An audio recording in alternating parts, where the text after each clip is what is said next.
Gosar over some violent video in Washington, D.C. We're going to go back to that in a little bit, but right now we want to deliver some breaking news for you. We've had an earthquake here in the Bay Area.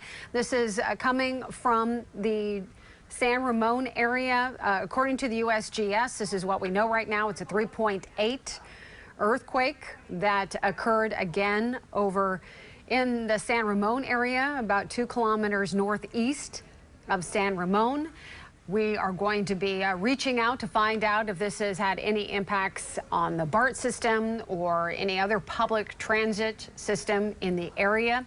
Marisa Rodriguez is getting some information for us as well about this earthquake, but again, happening just a couple minutes ago, an earthquake 3.8 magnitude near San Ramon. Of course, there's school districts in that area as well.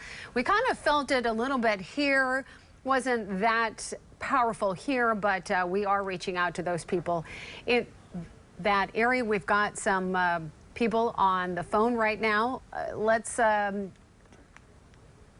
We're going to have a little bit more on that coming up in a bit. So again, we want to reach out to some of the public transit systems.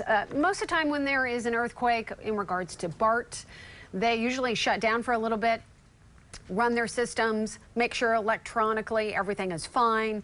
Of course, PG&E always does a double check.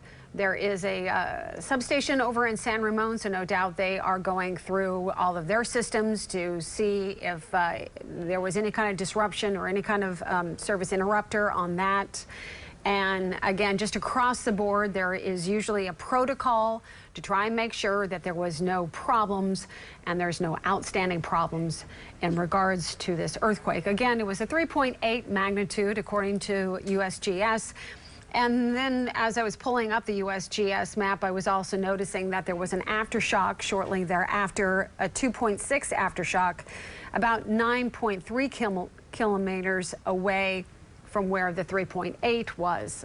We're reaching out to people in that area. If you are in that area and you felt something or anything happened, please give us a call here in the newsroom so that we can talk to you about what happened. Dan Thorne lives in that area and he joins us on the phone. Dan, did you feel it?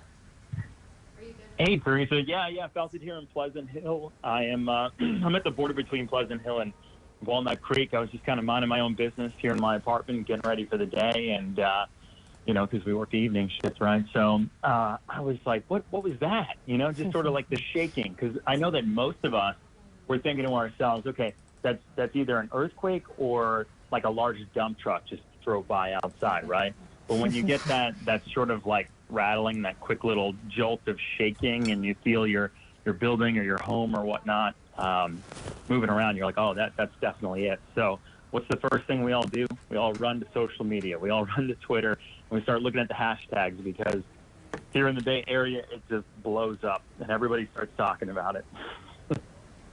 And so what are you seeing did you see something on Instagram, on Twitter? I'm looking right now, just following your lead.